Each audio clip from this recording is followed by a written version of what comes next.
2, 3. In last week's episode, we started the much anticipated ascent of the Akaitcho River.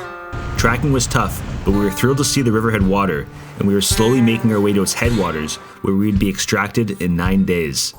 Welcome to the finale of the Gateway to the Arctic.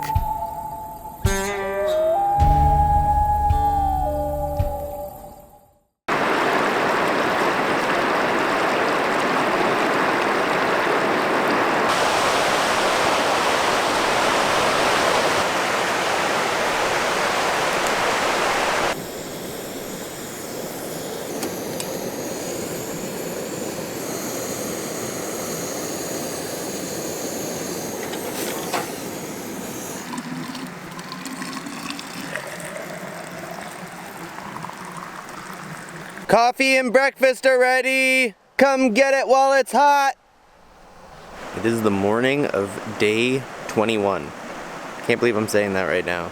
Seems like just yesterday we were starting this trip. At the same time, some of those days also seem like a very long time ago. We are currently on Thistle Lake, and we would like to at least get to Migration Lake and potentially maybe to the start of the portage going into Gurkha.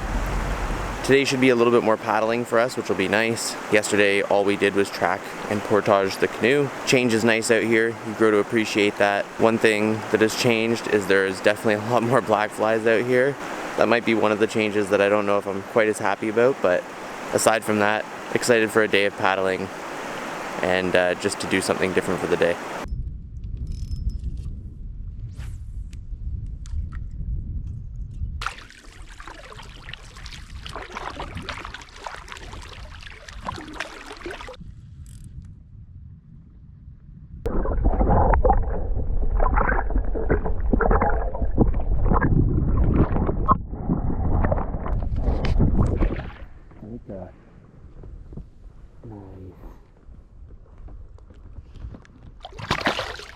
That's what you like to see.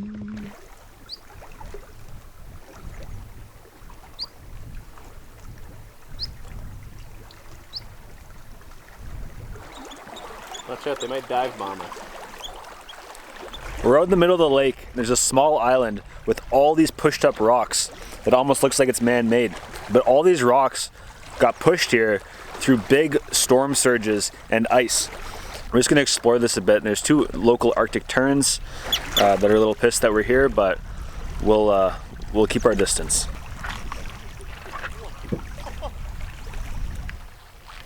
Oh man. Sick. Oh fuck.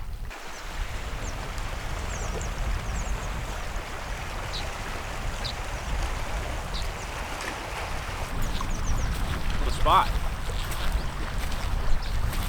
You never know it's here unless you came up. It's crazy. Yeah, who would have thought? It's like soft too.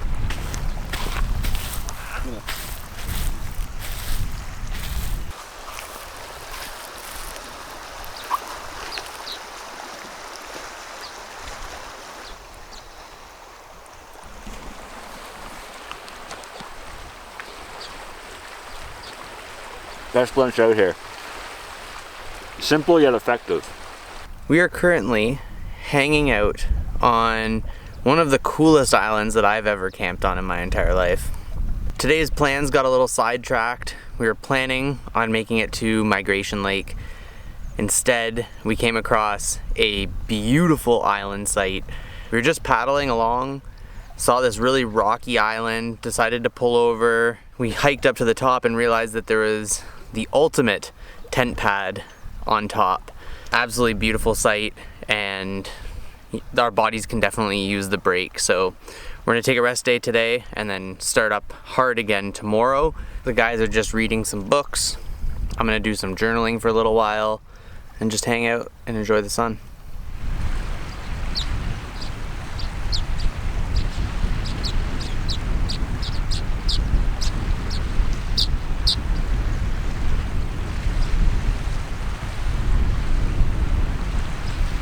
I'm just getting ready to set up camp here for the night, and I thought I'd take a quick minute to run you guys through our main gear bag. This is a waterproof dry bag. Very first thing that comes out is our tent.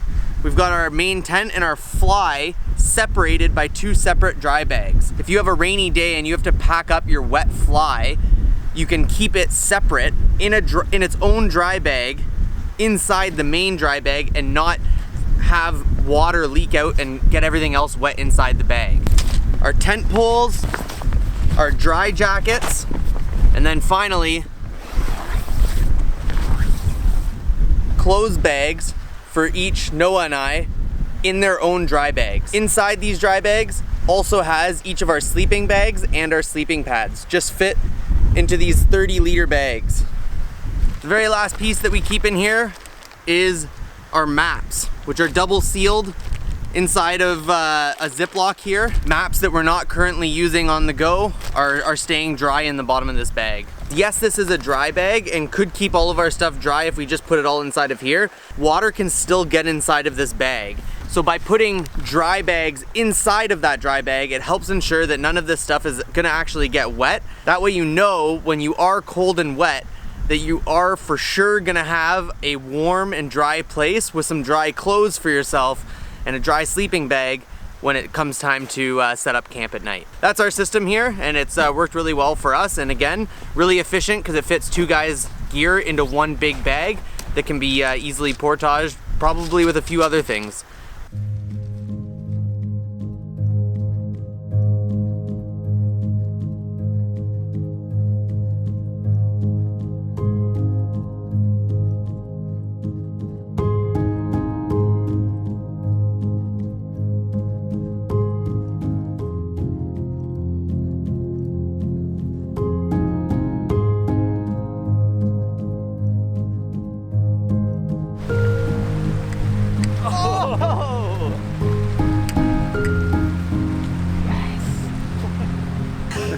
Depleted? Depleted. Okay, you burn, right? Oh. Okay. I will raise 1 berry. 2 berries. I don't know. I'm gonna float it.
This is probably one of my favorite campsites of the trip. It was just so unexpected, like to pull up middle of the day, we weren't really planning on stopping yet, and then to climb up some rocks just by fluke and then find like the ultimate campsite. It changed all of our plans and we ended up staying the night. It was perfect. Feel well rested and ready for the grind today.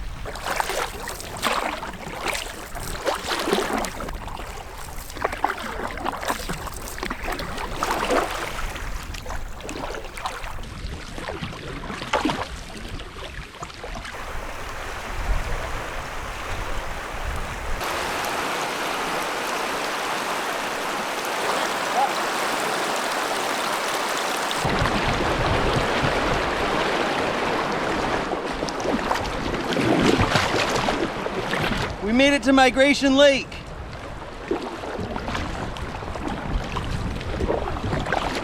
Whoa. No way. Holy shit. Is that ice? Yeah. Ton of it. That's so much ice. Oh my god. It's exactly where we're going.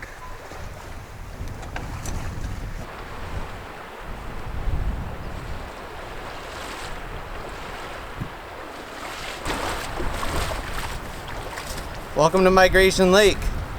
Oh, damn! What is that over there? Yeah. What do you think? Goddamn ice in almost August. Isn't that where we're going? We think that there's a good chance that that's where we're going, yes. Yes, ice in our whiskey. I have to luge up this river, Yeah. if that's the case. We'll be the bobsled team. We just made it to Migration Lake after a small 1 kilometer section of tracking. The very first thing that we see when we get to the top of this set of rapids is more ice.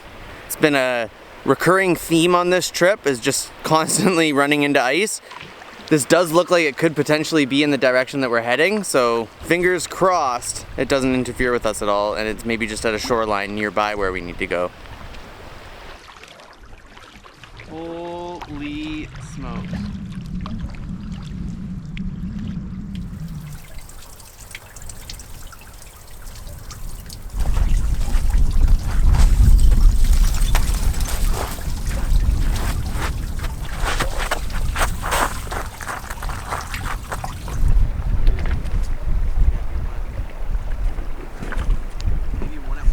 So you guys can see what's behind me here. We ran into some more ice. And this is a lot different. This looks like multi-year ice. And it is late July, guys. And it's gonna start getting cold in about 6 weeks here. So this snow is not going anywhere. I might sleep here tonight. It's damp and cold.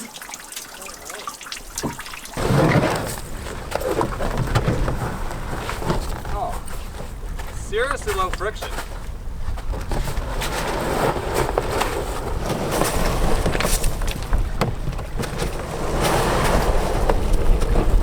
We're just gearing up for a first for us. We're gonna be portaging like sled dogs, using this glacier as our route. We're gonna drag the canoes, see how this goes. We know this section of river is about 5 kilometers. We don't know how far this ice extends, but we're gonna start going and see where it takes us. Come on! We're gonna make it! Oh, we're gonna make it! Ah! Ah!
The ice didn't go that far, so now we had to change tactics, pulled all our stuff out of the canoes, and we're gonna portage about 4.5 kilometers. That number doesn't even sound real right now, but we're just gonna chip away at it and see what happens.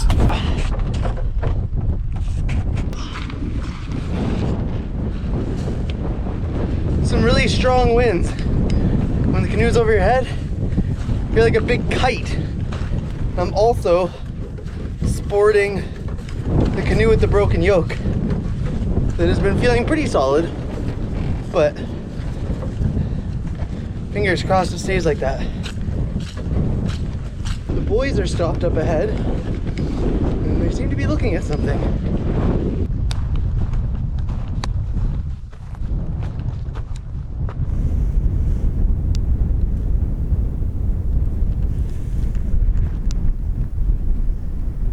Take the high, and I'll walk with one bag.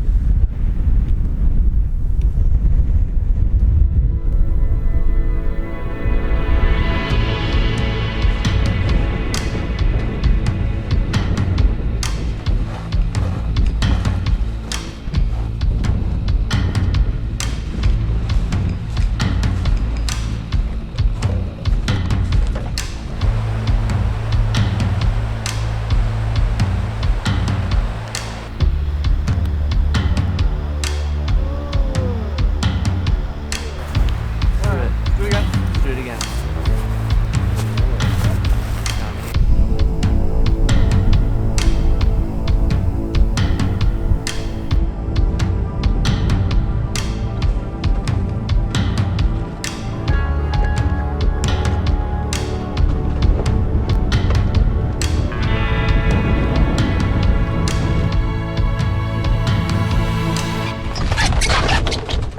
Oh, you got her. We're in the middle of this 4.5 kilometer portage, and we stumbled upon a really cool geological feature that we've been talking about over the last few episodes. Permafrost. This is a great example here of what permafrost looks like. Permafrost is defined as frost that has been in the ground for more than 2 years. That is like concrete. That is like friggin' concrete! So how this works, you have your permafrost here, and you have your active layer here. This active layer here has things that we call ice lenses, which cause the frost heave. And in the winter, this upper layer may freeze as well, but then in the summer it melts, hence the active. But this is permanent, hence the permafrost. I've never actually seen permafrost to this extent too, so this is really cool. I've only seen it in textbooks like this.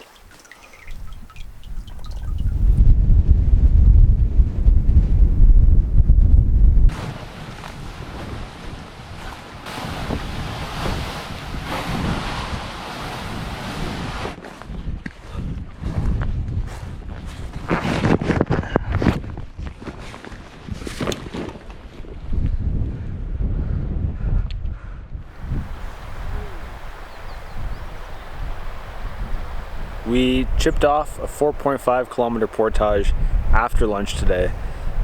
We did it pretty fast too. We're down to 2 loads. It's about dinner time, it's about 6 o'clock, and we don't want to move anymore, so we're just gonna camp right here at the end of the portage, get some food on the go, get the camp set up, and crash. I'm gonna put on my sandals because my feet have been really moist all day. It's not a pleasant feeling. I feel haggard. It's been about 10 days or so since the pole was fatefully broken after the perfect storm. Besides the shape of the tent being a little distorted, I'd say it's holding in pretty good. We're still sleeping. We've had a couple other windy days, a couple other rainstorms, and it's still kicking. We can't fold the pole down completely, so it goes in the shotgun case. And without fail, every time I set up the tent, I have to go and get the shotgun case because I forget that we don't have the pole. But yeah, it's still working.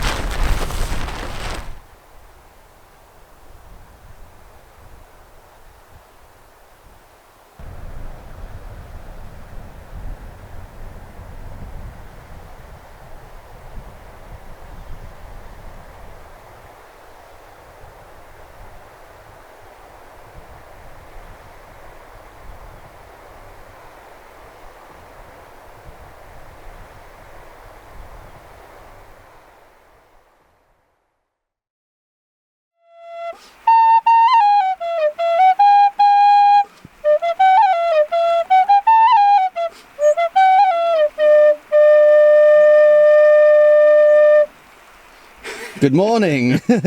Good morning. It is the morning of day 23. We woke up to some rain this morning, just a little pitter patter on the tent.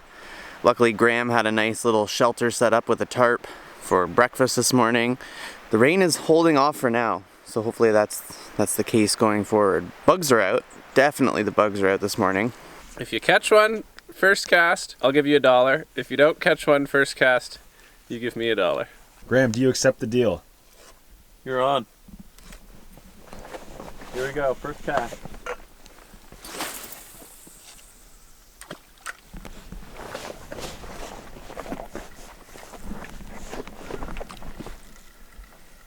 Looking good for Kyle, I'd say.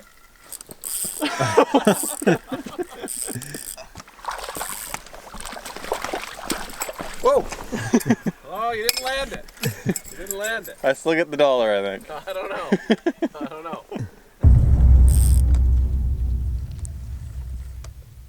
Graham, you think this is a big one? This might be my biggest one yet. So, the biggest one was 30 inches. Here he comes though. There he is. We're barbless, so any head shake could loosen it at this point.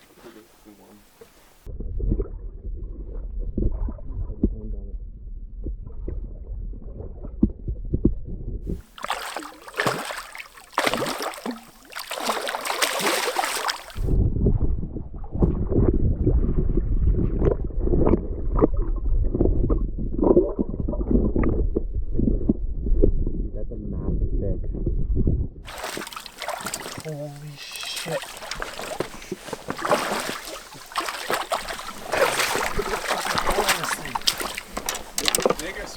If you want to hold his head, I can maybe... Quick measure? Yeah. Here, grab your other hand. You're looking over 30. Oh! Oh! Oh, 35 and a half! No, 30.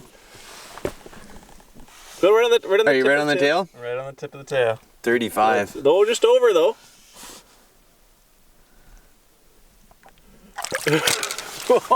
Unreal. Hold that bad boy up. Oh, it's heavy. Oh, that's awesome. It is heavy, man. Unreal. Crazy, like just slippery. Yeah. Look at the size of its eyes. Maybe walk him forward a little bit to where it's a little bit deeper. Yeah, he's starting to move. That's awesome. There he goes. Man, that was awesome. What a fish. Sweet. Nice. What a fish. One of the biggest fishes I've ever caught, I think. Definitely the biggest trout I've ever caught. Wow. Exhilarating.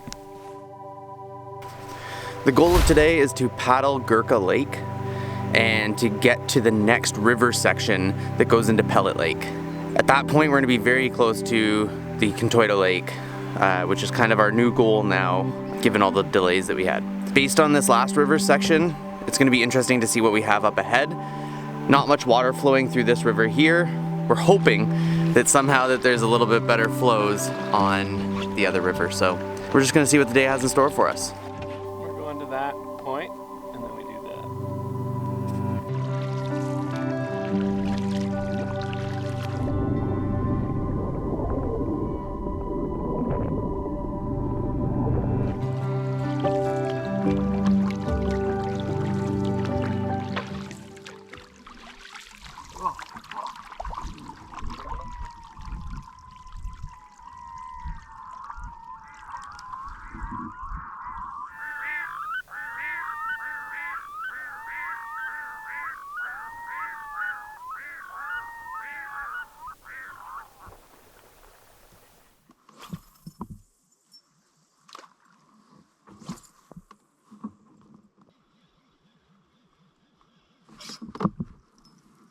That's a small one.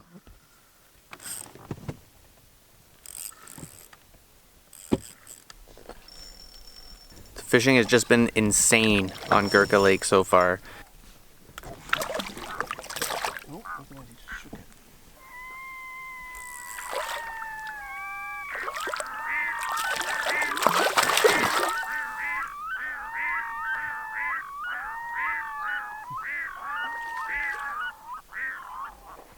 quite ready just yet.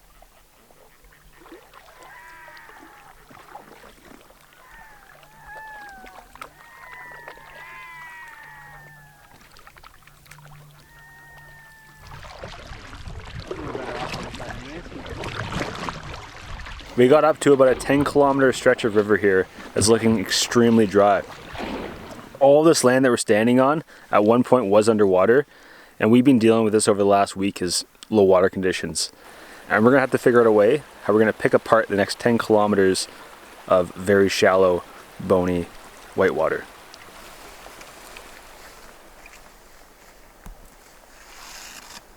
I don't see anything. We'll be getting rich today.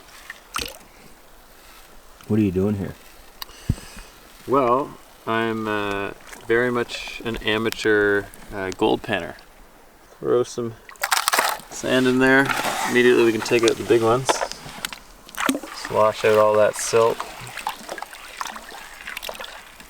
It's a metal, and it's much heavier compared to most of the rocks we'll be finding in here. So the idea being that the gold will sink to the bottom of the pan.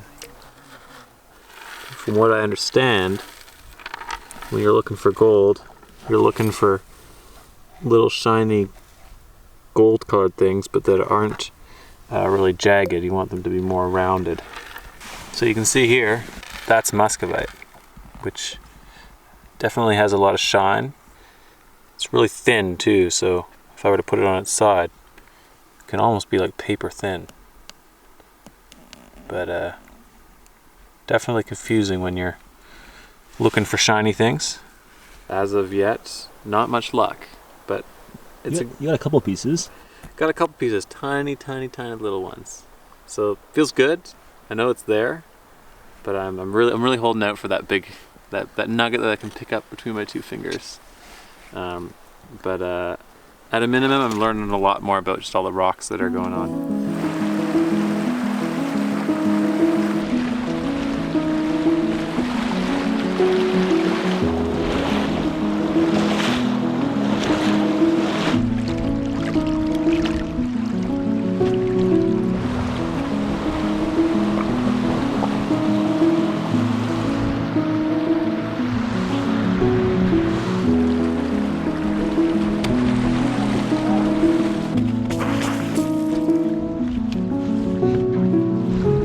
The storm's fast approaching, but we found this route that got us up maybe about a kilometer so far, but we think it's not going to last long because the river gets steeper up ahead.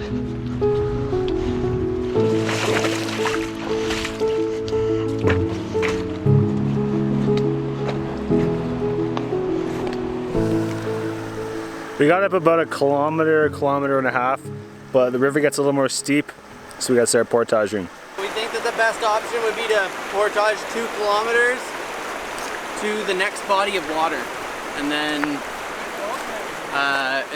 from there we can paddle about 2K, and then it would be a 750 meter portage to that body of water that we scoped earlier.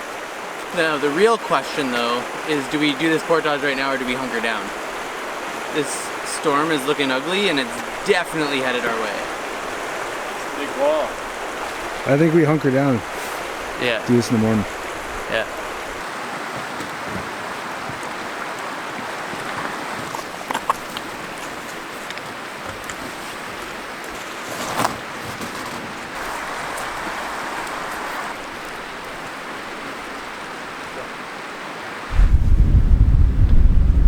So it appears the wind has shifted directions on us.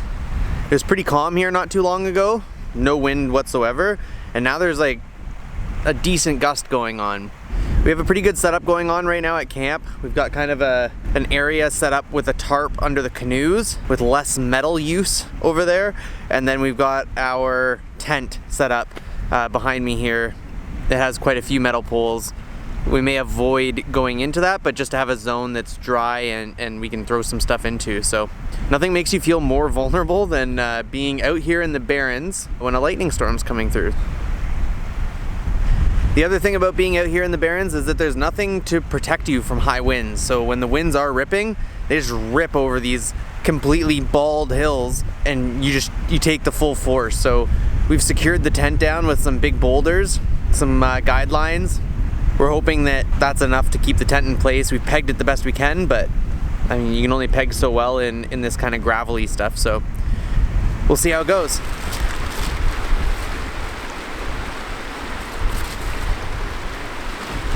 We're doing Thanksgiving dinner. Instant mashed potatoes, instant stuffing, cranberries, vegetable mix from Bulk Barn, some bacon bits with real bacon, and then on top of that, we'll add a bunch of gravy. Oh, thank you, Noah. Thank you. I originally started with 1 pack of potato and 1 pack of stuffing, but we doubled it up with 2 and 2. It's the way to go, for sure. We're pretty hungry. Really good.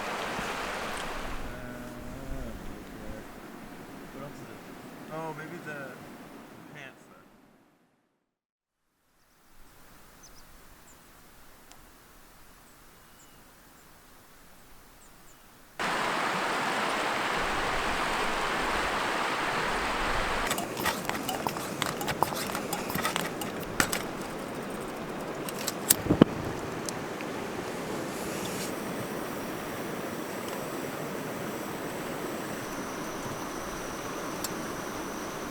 There's something wrong with my stove.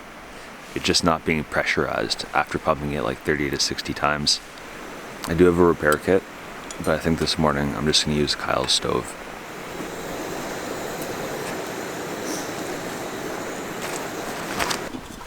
I had a terrible sleep. I have a inflatable mattress that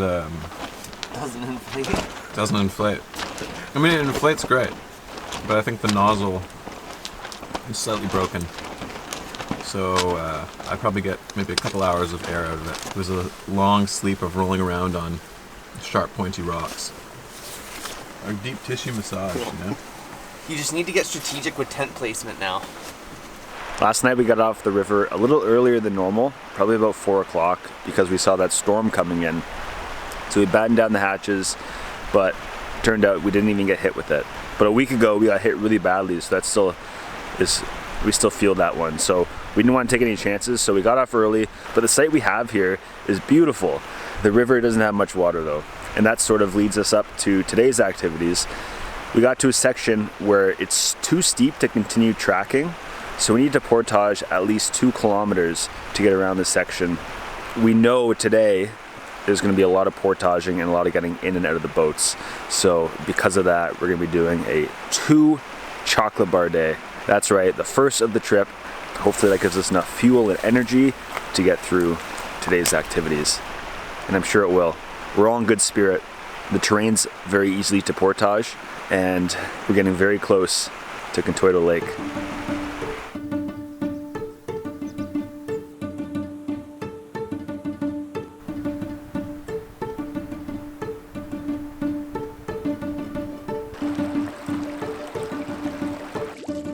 We got a brief little section of paddling this morning after our first portage. Now the river's choked up again. We're back on our feet, got another portage, but we're getting close. We're doing well, we're pushing distance. We're doing kind of a shortcut route to a side lake, hoping that this lake might have more water than the river does, and then connecting back with the river. So we're doing a quick hop off the river, hop back on the river, hoping that we can actually paddle some of that distance rather than the bony rivers that we've been seeing as we get closer to Contoito Lake.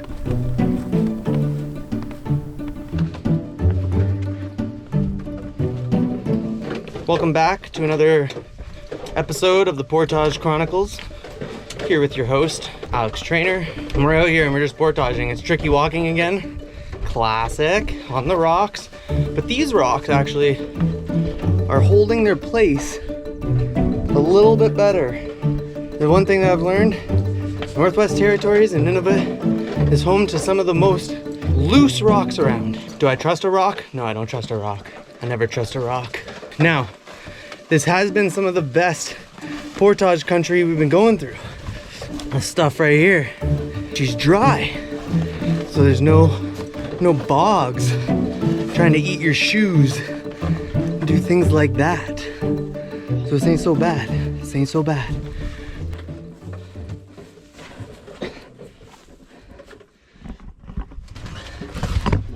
We've made it to the lake. And it actually looks paddleable. Are you trolling or get some casts out?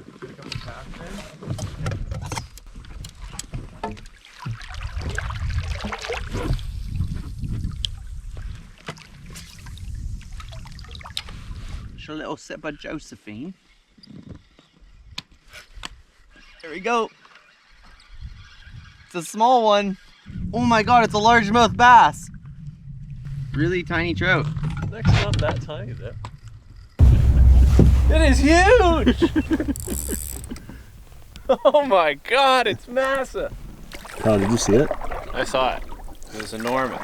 I don't know how enormous though. I guess it's around 30. I don't know. You thought the 35-incher was 25 inches. Yeah, I saw it from like, it was deep and enormous. Yeah, you never want to say you have a big fish until you got it in your hands, you know? Let's try my first surface here.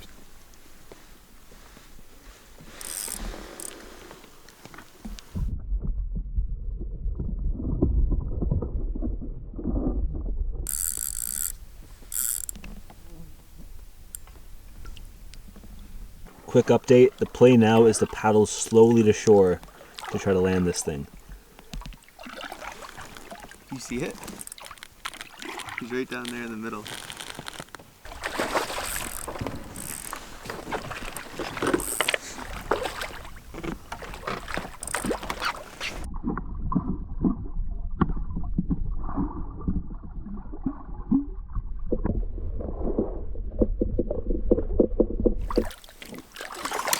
He's going in for it. Yeah, you got him, you got him. Oh! Oh, Oh! oh my god. It's measuring up quick. No, but he's girthy as heck. He's a 30. 30 and a half. Well fought, man. You're the best fight I've had this whole trip.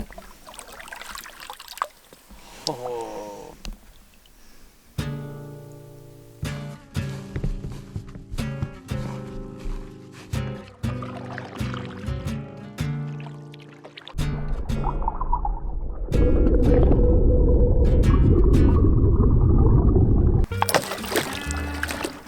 Guys, Patrick, 3 for 3 on the casts. Can't believe it.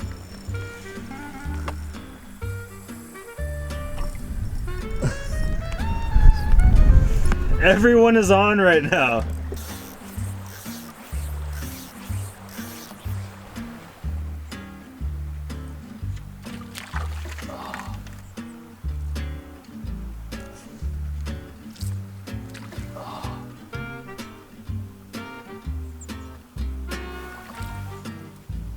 On? Yeah.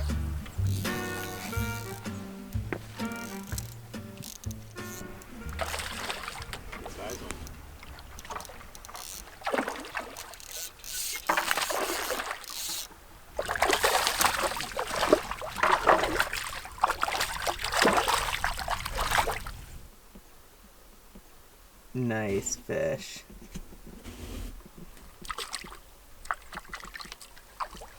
So we just caught 2 nice eating size grayling. We haven't had grayling yet on the trip, but we're gonna eat these tonight. It's a really nice white, flaky flesh if you live on the East Coast, like a haddock. So there's 2 ways to eat them. We can fillet them like we normally would, or you gut them and then stuff the cavity with like butter and maybe some herbs and then just do them whole in the pan. So, and then, yeah, descale them. So, chef! I don't know what our chef wants to do. The other thing you need to know about grayling is that the meat doesn't keep well. Like trout, you could catch it middle of the day and eat it late in the evening. But the grayling meat tends to spoil pretty quick, so it's 3:30 now. We'll be fine for dinner. Like I caught a grayling a couple weeks ago around noon and had it for dinner, but you gotta keep it cold. You don't want to let it linger all day.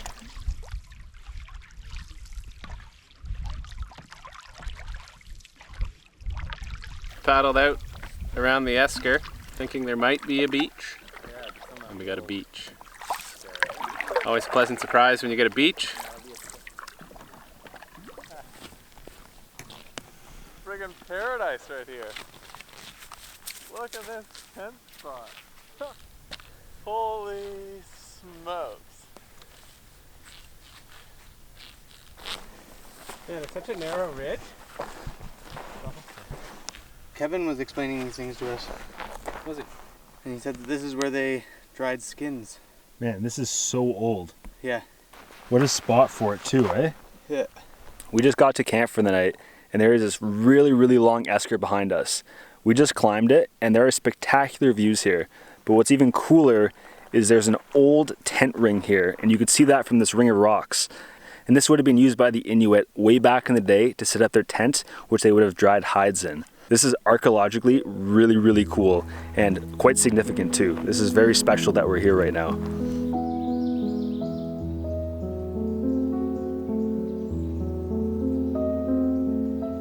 Beautiful weather, amazing esker, a rock ring that is God knows how old, and the bugs aren't even that bad. These are the nights that make it all worth it. Another day in paradise.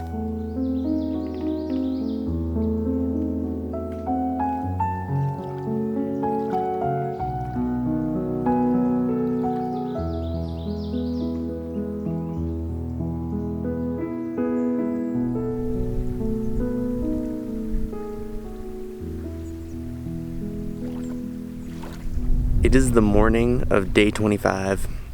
The second half of this trip has just been absolutely flying by. There's not much you can do to slow them down other than just constantly remind yourself to just be present, be in the moment, and enjoy yourself out here. We're at a beautiful campsite here, probably one of our favorites of the trip. Good campsite's not only about the features that are there or how cool the site is, but it's actually also about the experience you get.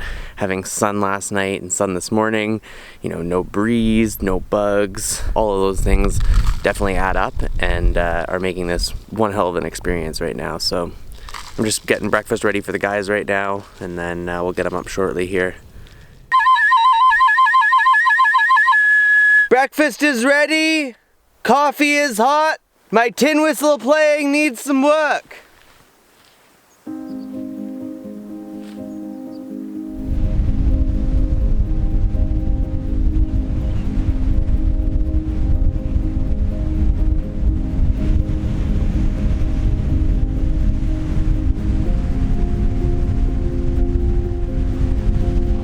The goal today is going to be to paddle Pellet Lake, and it's going to be nice just to have a paddling day. No portages.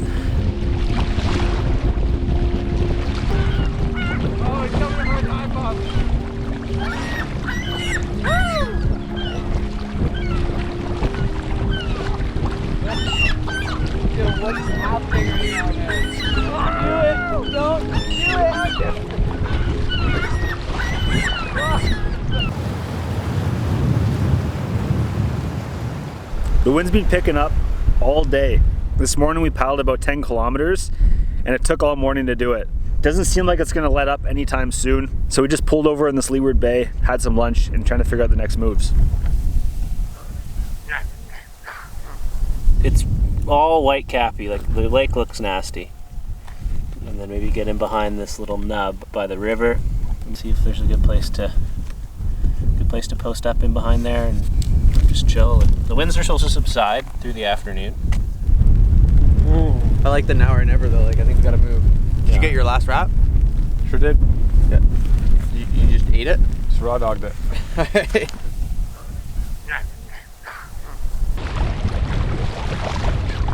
We're just having lunch, and in the distance we saw this weird vertical mass. There's no trees around. We got the binoculars out and we saw this structure. I'm gonna go check it out.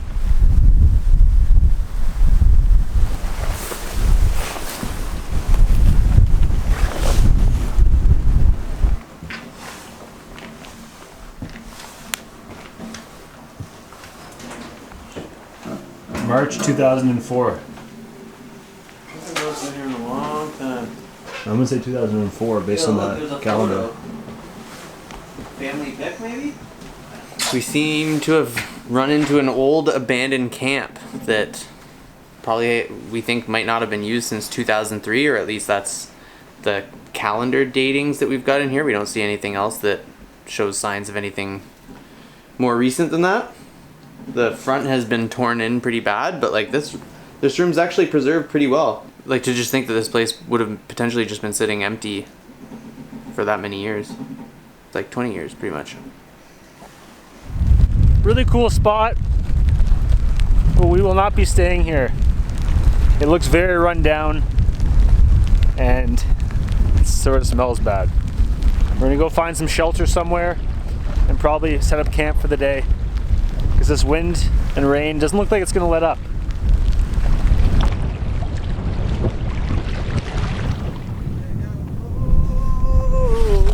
Where my heart should be. What's up? We got a sweet chill zone for these howling winds. It stopped raining for a second. Let's get some tents set up here, hunker down, and really just get the vibe going, you know?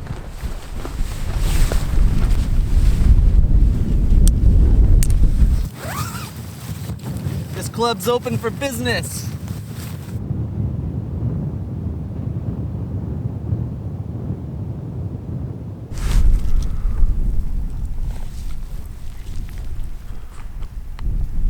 Those are crowberries. They're the worst berry out here. All it is skin and seed.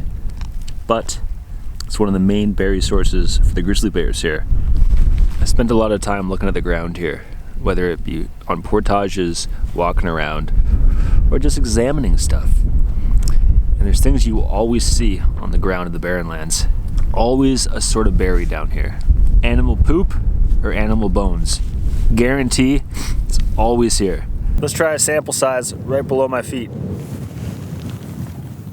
What do we got? Poop. Crowberry. And a different type of berry. There's room for one more right here. Is that the last of our whiskey? Yeah, what we're staring at here is the last of the whiskey. We saved the best for last. We hauled this thing over Pike's Portage. Yeah. And many more portages, and then dragged it down the back river. and then up the Kantoida. Or the pourer gets last choice of. I think it needs it out of this one. This one has the more.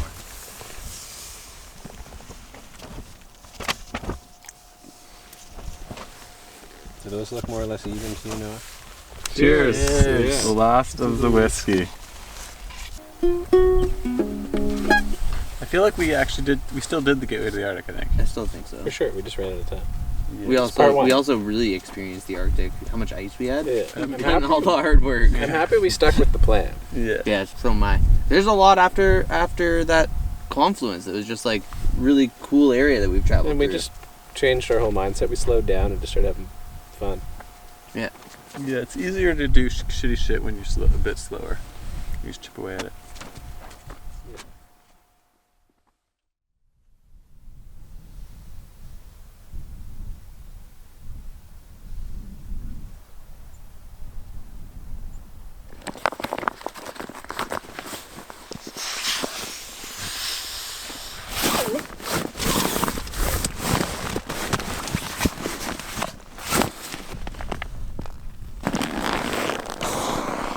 Every spot has a place at this point in the trip.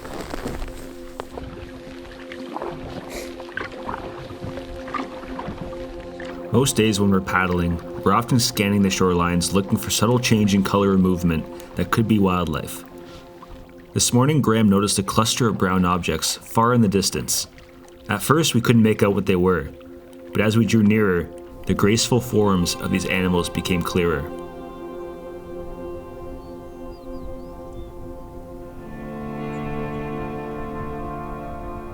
What we were witnessing was the Bathurst caribou herd, a highly endangered barren ground caribou whose population has declined by 98% in the last 40 years.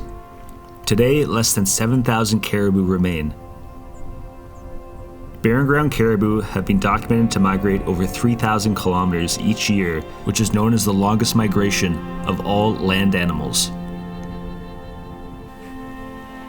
This was a pretty special experience that we just got, seeing that herd of caribou that's actually scattered across multiple different ridge lines. We don't think we're done seeing them yet. We're going to continue paddling on down the lake, and we think we may even come across more. I had the binoculars out, and on these two ridges counted 52, and then we realized afterwards that the whole other side of the lake has a bunch of caribou. I didn't count those, but I would say probably around the same. So I'm within view, there's at least 100, I would say, which is pretty amazing. Yeah.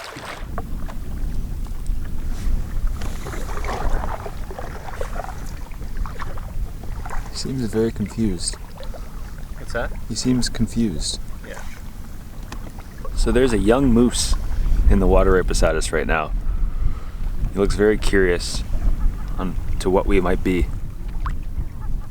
Moose don't actually live up in the barren lands, but they come up here to escape forest fires down south. And this moose is really far away from that tree line. And it's interesting that he's so close to the caribou herd. He might just feel a little lost. He's looking for a companion out here.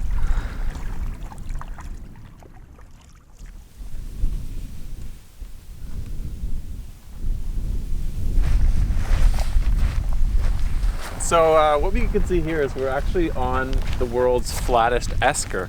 It's a really strange phenomenon. It's almost like you could drive a car on it. It's incredible. It's actually an ice road. There's a mine called Lupin Mine. I think it may be inactive now. They would call this the portage because the road goes into the lake, and then that portion, the lake portion, would be on ice. And this road goes, I think, about 600 kilometers to Yellowknife, and all of the mining equipment would be brought in kind of between February and March, maybe January, February, March, by truck on the ice road. And all of the provisions for the whole year, so all of the fuel that the mine uses and the building materials and the mining equipment all go in during that two or 3 month period. Tortillas? Here we go. What's on the menu today, Kyle? Same thing that's on the menu every day. We used to have jam, but we're out of jam. So just tortillas and peanut butter and trail mix. Some people put the trail mix in the wrap. I don't like to do that. Some people put everything in the wrap. Noah, you put everything in the wrap. I do put everything in the wrap. Ooh. Graham, That's a good amount. what's your favorite? This guy's looking a little small. This one's looking small, I'd say now. Hey, we're gonna rotate the thing, Graham. You have to close your eyes, Close my bro. eyes. Close my eyes.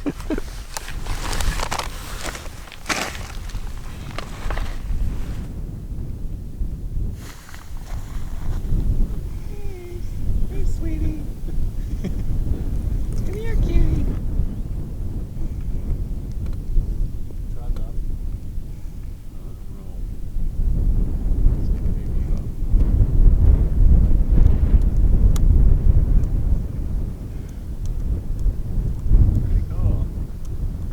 So we just had an amazing final paddle up Pellet Lake here just after lunch today. Beautiful barren landscapes. There's caribou kind of running along the shorelines the entire paddle up. And we just made it to the final river connection between Pellet Lake and Contoito Lake, where we were hoping to be able to track our canoes, but at first glance here it's looking very bony and looking like it might be one final portage for the team here. Just absolutely beautiful out here, and I don't think anything can phase us at this point. Not much water going on in there. Contoito Lake is 100 kilometers long, and this is the outflow. And you'd think there'd be a lot of water coming out of it. We're probably looking at about a 2K portage, but personally, I'm like, okay, well, this is probably a track because of the size, so I wasn't mentally prepared for this. So I'm gonna need a moment to like get back into portage mode.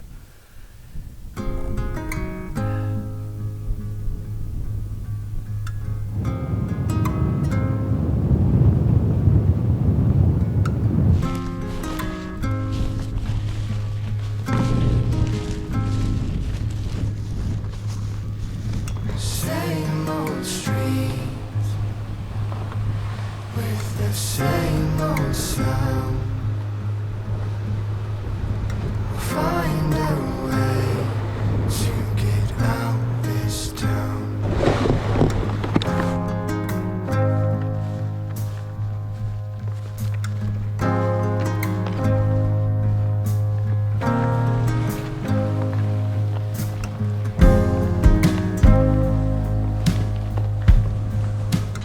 We got eyes on Contoito Lake. Eyes on Contoito. Pretty stoked. This is it's a big moment for us. We made it, boys! Holy shit! I've been hiking for a month and I made it! I made it to Contoito Lake! I made it! Woo!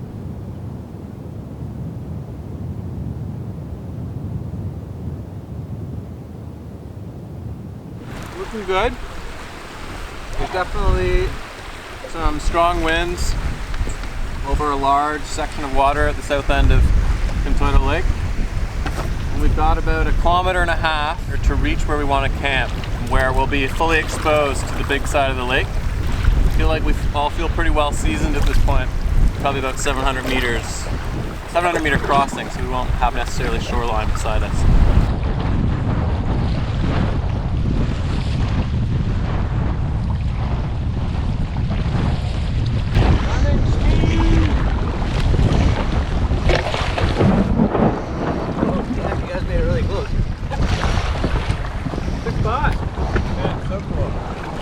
We just did a big paddle just so that we could make it to what we assumed would be a really cool area to camp, which is this island behind me here. And we're just about to go check it out right now to see if we can find a leeward side. Be a stove of some sort. I wonder if it washed up or if it was actually from here.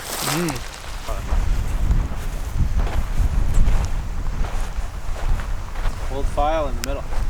That's pretty cool.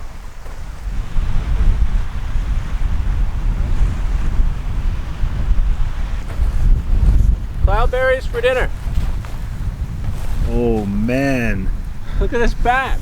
This is the patch. Remember, Noah, you were like, we're gonna hit a patch. We talked about an epic patch that would all be ripe at the same time, and this is the patch. There is a full field of ripe cloudberries here. You going one bite on those, or? No, I'm gonna savor these.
Morning, guys. It's a little later than we usually get up, but the wind has been howling all morning and all night. We're not going anywhere until this subsides a bit. We checked a weather report, and tonight it's supposed to die a bit, where we will make the final push to the final campsite where we'll be extracted in a couple days. I was very impressed with this tent. It was shaking violently all night, and it's still in great condition. Again, this is a 4-season Marmot Thor for 3 people. I think Alex and I can both agree that this has been a great investment for this trip. I agree.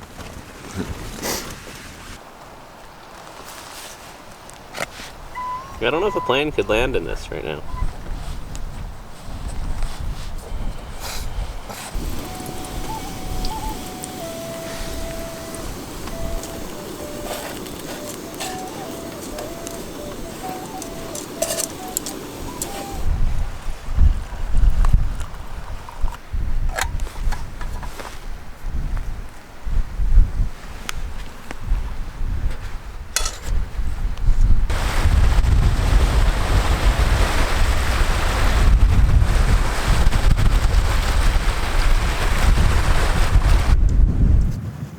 It's real windy and cold out here. It's 8 degrees, but feels like 4 degrees. And that's a big jump from the earlier days where it felt like 30 degrees. You really get a sense that summer's dwindling up here already. And it's just pretty much the beginning of August. The wind's gone down a bit, but not enough to paddle.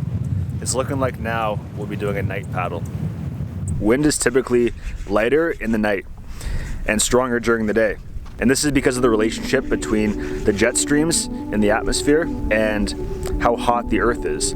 Wind is generated by the mixing of air, and when the earth is warmer, it's creating more of a polarity between the cooler jet streams, creating more turbulence, thus creating more winds. But at night, when the earth cools down, there's less turbulence and there's more laminar flow, and that results in less wind. So we're gonna be taking advantage of that tonight, do this final 20K.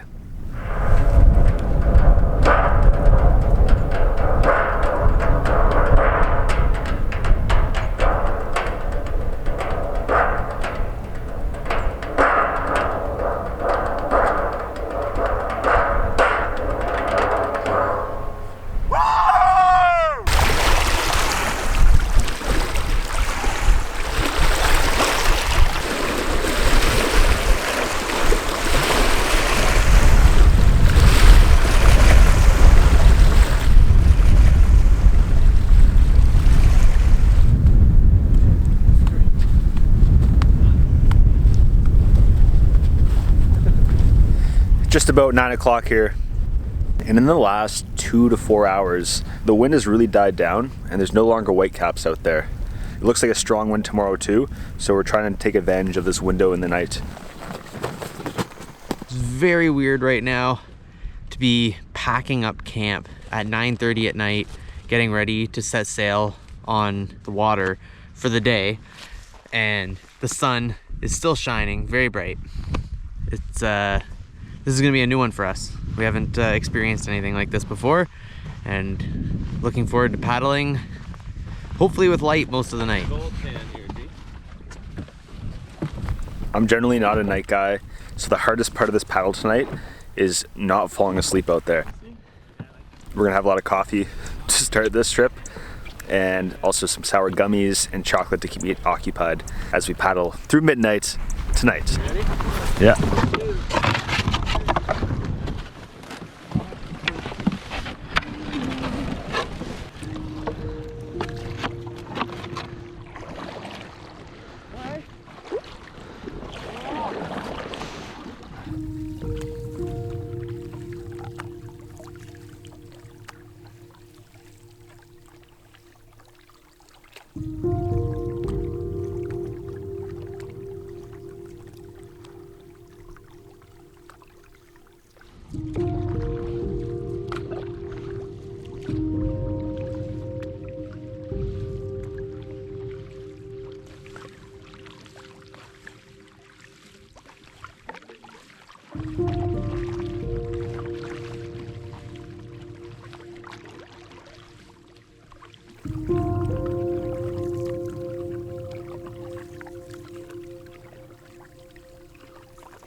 It is 1 o'clock in the morning on July 30th, 2022. We're on Akaitcho Lake in Nunavut, and this is the lighting right now.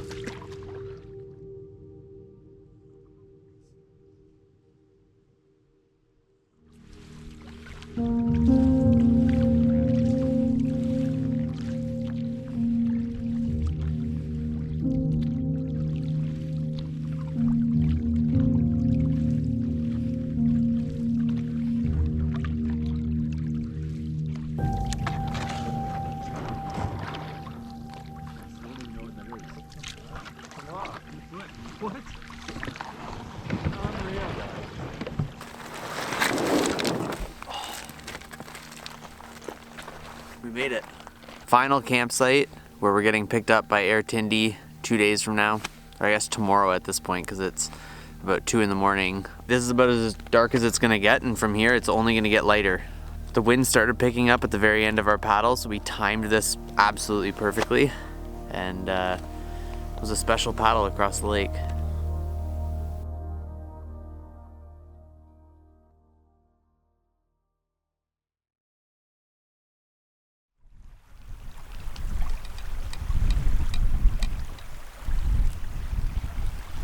Well, tonight's the final night of the trip. I'm getting picked up tomorrow, and I went and got some blueberries, some wild blueberries, and made a blueberry sauce with some leftover brown sugar we had. And then I came down and I was like, man, well, we should put the bannock and make a little blueberry cobbler. And then Noah just materialized this amazing chocolate cake mix. So we're gonna do, for the last night, some kind of chocolate cake with a blueberry topping.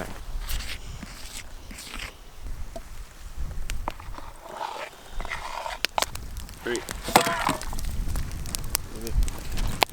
Unreal, man. What do we give her? 10, 15 minutes? I don't know. Look at hot in there, I think, though. Steam and stuff. It's a big moment.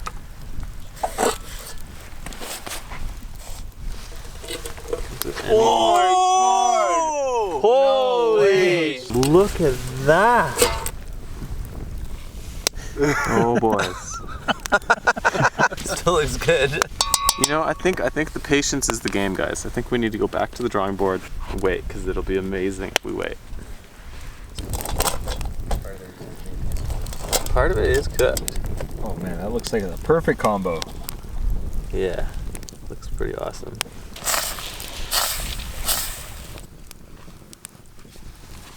Oh.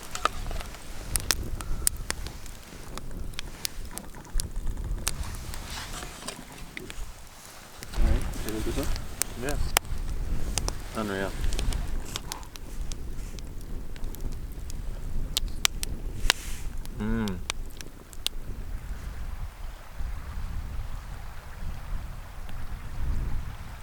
Speak to it. Hey there, little guy. You've really done well. So here we have the yolk. You hardly know. You hardly know. I mean, yolk. it was a broken yoke, and we sacrificed my paddle. And believe it or not, 20 days later, more or less, still here, and it got us over a lot more portages. So I would say mission accomplished on the yoke.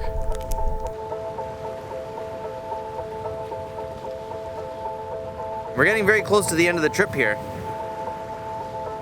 This is the time that you start to think about all the great things that you got out of the trip. You start to look forward to some of the comforts back home. I find these trips really give you an appreciation for how easy we have things in our normal day-to-day lives. Even a task as simple as getting water for coffee or making a coffee. It's kind of like a humbling thing that, you know, it makes you appreciate it more when you go back to it. The pace really dropped off a ledge once we realized we weren't making it to Bathurst Inlet. The delays that we had were enough to make it unrealistic. Bathurst Inlet was definitely the goal. But a bigger part for me is just traveling through the land. It's not necessarily for the destination. I really do love working hard 10, 12 hours a day and moving through these areas and seeing new things every day. And I've learned over the last week or so, when our pace has really dropped off a ledge, how important that is for me. With time comes change, and that's like a very cliche thing to say, but it's something that I'm really feeling right now. Whether you're pushing through a storm, whether you're dealing with bad bugs, the fact that these trips force you to deal with these things, but also teach you a lesson in doing so.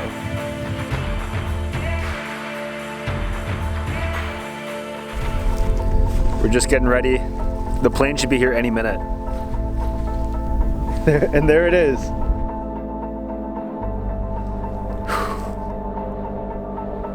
I was hoping the plane was going to take a little longer. I'm trying to just enjoy it final couple seconds here and before we take the flight out.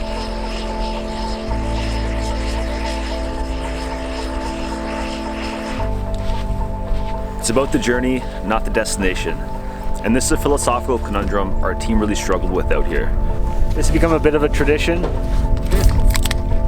Cheers, boys. This is such a beautiful place, and we were so lucky to be able to spend a month out here. The landscapes, fishing, and wildlife make the Barren Lands one of the most special places I've ever visited. A big part of me wants to stay out here and keep working our way to Bathurst Inlet. But I know our story isn't done, and we'll be back to finish what we started.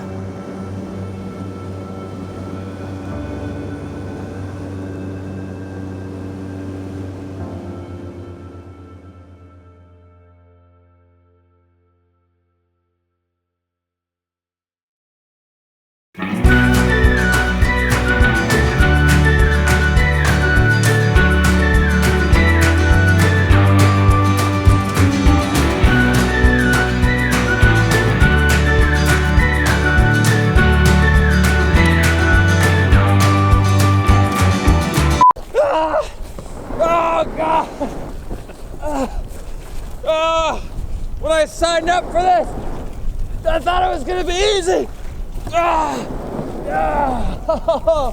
The gateway to the Arctic. More like the mountain of the Arctic.